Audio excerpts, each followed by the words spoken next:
কাকা, ও কাকা, বাড়ি আছেন নাই?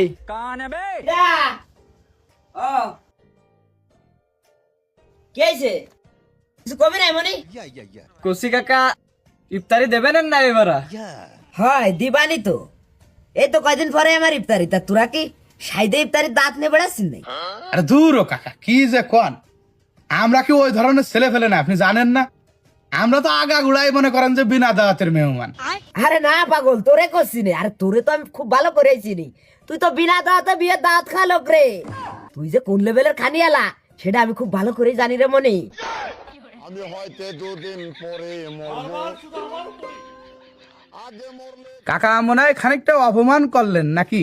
হ্যাঁ, থাকবে, সমস্যা নেই, গায়ে লাগেনি, মাথার উপর দিয়ে চলে গেছে।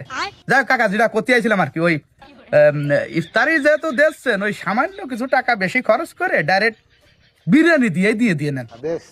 এই গরমতে খেসড়ি টেসড়ির দরকার নেই, ও খাইয়ে মানুষ হজম করতে পারবে না, দরকার নেই, বুঝছেন কাকা?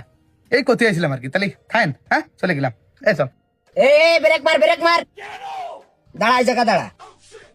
মানে ইফতারি আমার দেবো, আমি খেসড়ি দেবো না সিড়ে দেবো না মুড়ি দেবো না গুড় পাটালি দেবো, সেটা সম্পূর্ণ আমার ব্যক্তিগত ব্যাপার।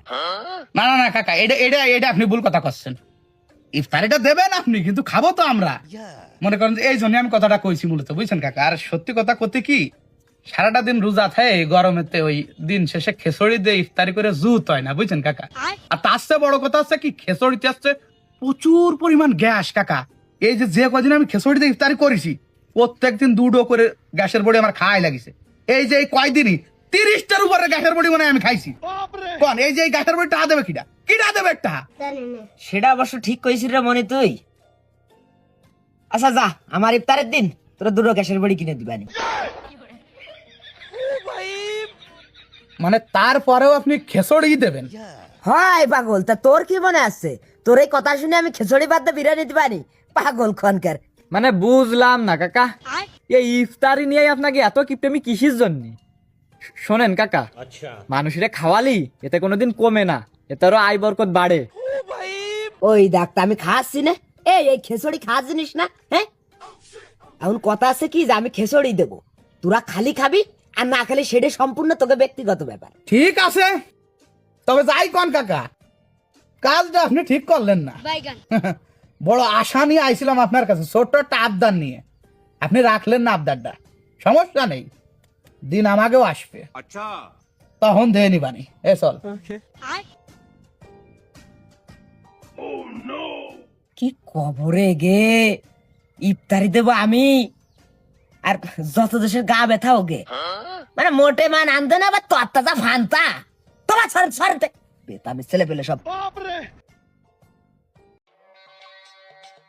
শালার পুরো মিজাজটাই খারাপ করে দিচ্ছে আমার। কত বড় বিহায় প্রকৃতির লোক একটা বার চিন্তা করে দেখ, কেন মানে গ্যাসের বড়ি কিনা দেবে, তাও বিরিয়ানি দেবে না, খেচড়ি দেবে সে। তোরা আগেই কইছিলাম যে ও বাড়ি জাতি হবে না, তুই তো শুনলি না আমার কথা। ঠিকই আছে, তুইও যেরাম বিহায়া, কুকা কাকা তোর সে উপরের এক লেভেলের বিহায়া। আচ্ছা বাদ দে দিদাই, এবার কার বাড়ি যাওয়া যায় তুই তাই ভাব। আচ্ছা